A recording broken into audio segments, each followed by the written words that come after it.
देखिए, ये जो अभी चर्चा चल रही है 4-5 दिनों से, जो संविधान में लिखा हुआ है उसमें तो दोनों शब्दों का प्रयोग है, इंडिया और भारत दोनों।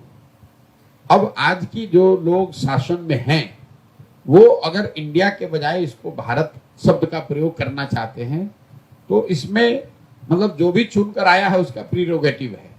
मान लीजिए कि किसी जमाने में हम लोग बॉम्बे कहते थे, आज उसको मुंबई कहा जा रहा है। कभी मद्रास कहते थे, आज उसको चेन्नई कहा जा रहा है।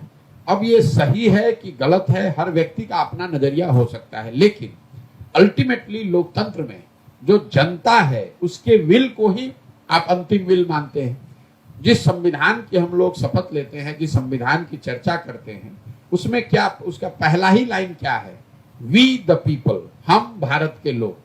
ठीक है, तो लोगों ने जो मत दिया और जिसको सरकार में बैठाया वही लोगों का जनमत है। अब सरकार को निर्णय लेने दीजिए।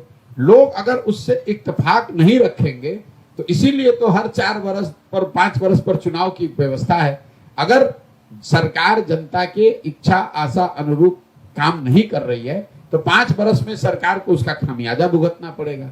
लेकिन अगर जनता उस बात पर ध्वनि मत से वोट दे रही है, लोगों को फिर वापस जिता रही है, तो आपको हमको अच्छा लगे या नहीं, आपको ये स्वीकार करना पड़ेगा, क्योंकि जनता से ऊपर तो कोई नहीं है देश में। कोई विद्वान, कोई इंटेलेक्चुअल, कोई ज्ञाता, कोई ज्ञानी ये नहीं कह सकता है कि हम बिहार में या देश में जनता से ऊपर हैं।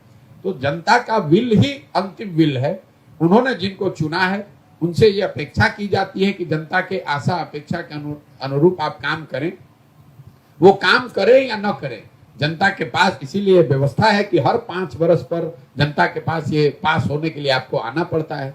अगर चुनकर गए हुए व्यक्ति जनमत के भावना के अनुरूप काम नहीं करेंगे, उनके विरोध में काम करेंगे, तो जनता अपने मत के द्वारा उसको जाहिर करेगी। और इसमें हमको आपको बहुत घबराने की जरूरत नहीं है।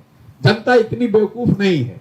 ये आपको हमको लगता है कि जनता को समझ में नहीं आ रहा है, पैसे से खरीदा जा रहा है, जाति में बटा हुआ। सारी कमियों के बावजूद जनता को ये समझ है कि उनके लिए क्या सही है क्या गलत है। थोड़ा बहुत ऊपर नीचे हो सकता है, लेकिन लंबे समय में आपने देखा बड़ी बड़ी सत्ता में लोग, बड़े बड़े पावरफुल लोग इस देश में 10 वर्ष में जनता ने उखाड़ कर फेंक दिया। सारा समीकरण, सारा पैसा, सारी व्यवस्था, सारी मैनेजमेंट आपकी घरी की घरी रह जाएगी। तो जनता के निर्णय पर, जनता के मत पर हम लोग का भरोसा होना चाहिए, चाहे वो इंडिया भारत का मामला हो या कोई दूसरा मामला हो।